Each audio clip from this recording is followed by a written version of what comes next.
ہماری صاحب وزارت خزانہ نہیں دی گئی اب یا نہیں دی جائے گی، یہ فیصلہ تو ہو چکا ہے. ذرا اس پہ ذرا بات کیجئے گا کہ کیوں اسحاق ڈار ہے وہ پرسونا نان گریٹا کیوں ہو گئے اس خاص شعبے کے لیے، وزارت خزانہ کے لیے، اور پھر وزارت خارجہ کیوں؟ کوئی ایکسپیرینس نہیں ہے ان کا. یہ ہم نے پہلے بھی بات کی کہ وہ تھوڑے سے غسیل ہیں، شارٹ ٹیمپرڈ ہیں، اور یہ بڑا ہی مفاہمت والا کام ہوتا ہے وزارت خارجہ سنبھالنا. سو وائی ہم؟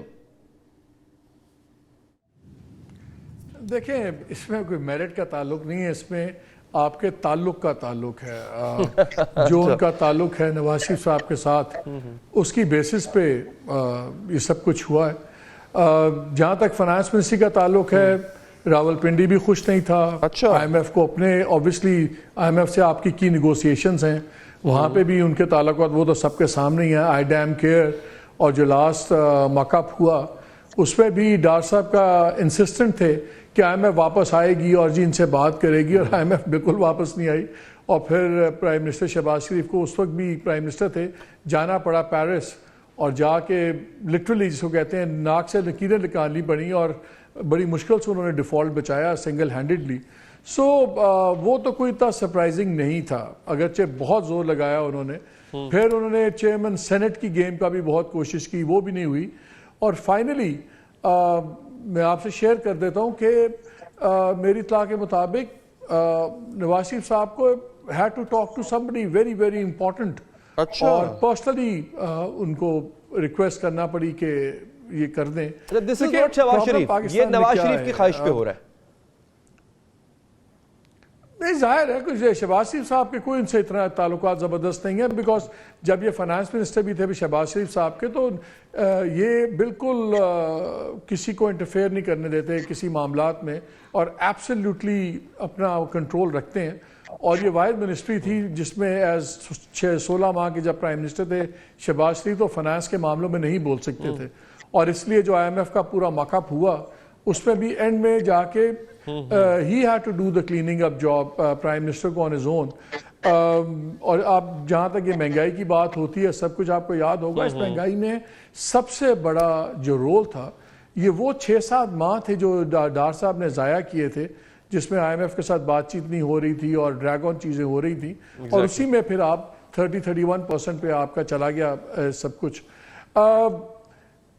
ایک ان کے میں بڑے سینئر لیڈر سے بات کر رہا تھا، تو انہوں نے تنزیہ طور پہ کہا آن اے لائٹر نوٹ، انہوں نے کہا جی وہاں تو ایک آئی ایم ایف سے تعلقات بنانے کی بات تھی، وہ خراب ہو گئے، اب تو پتہ نہیں کہاں کہاں ہوں گے. دیکھیں، بات ایٹیچیوڈ کی ہے. ڈپلومیٹ کے لیے، جو ٹاپ ڈپلومیٹ کے لیے جو آپ کو ایٹیچیوڈ چاہیے، بڑا اکوموڈیٹنگ، بڑا کیا کہتے ہیں لے کے چلنے والا، اور بہت ٹھنڈا مزاج چاہیے.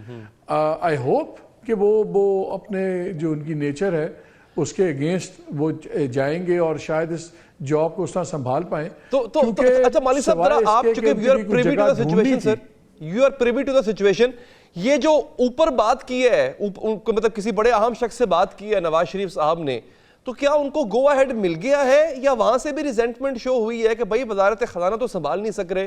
اب وہی والی بات کہ دیکھیے، کوئی ریزنٹمنٹ نہیں ہوتی، ریلکٹنس ہوتی ہے کہ who is the best man for the best job. اب اگر آپ دیکھ لیجئے کابینہ، تو کابینہ کو صرف شہباز شریف صاحب کی مرضی کی تو نہیں بنی ہوئی نا، محسن نقوی صاحب بھی بیچ میں ہیں. اب آپ مجھے بتائیے کہ محسن نقوی صاحب کا، اور وہ بھی انٹیریئر منسٹر کا اتنا سینسٹیو پورٹ فولیو، تو یہ آپ کو بتاتے ہیں کہ اس سے نظر آ جاتا ہے کہ یہ کیبنٹ ہیز بن ایک سے زیادہ انوالوڈ ہیں ڈیسیژن میکنگ کے اندر. اورنگزیب صاحب بڑا ڈسٹنگوش بینکر ہیں، بڑا اچھا کریئر ہے، اور لیکن وہ ان کا میں نے ہی خبر دی تھی کہ وہ ایک کینڈیڈیٹ ہیں اس ریس میں، لیکن ان کے ساتھ پرائم منسٹر کمفرٹیبل ہیں میری اطلاع کے مطابق، شروع سے کافی کمفرٹیبل تھے، تو اس لیے وہ لگ رہا تھا کہ وہی ہوں گے.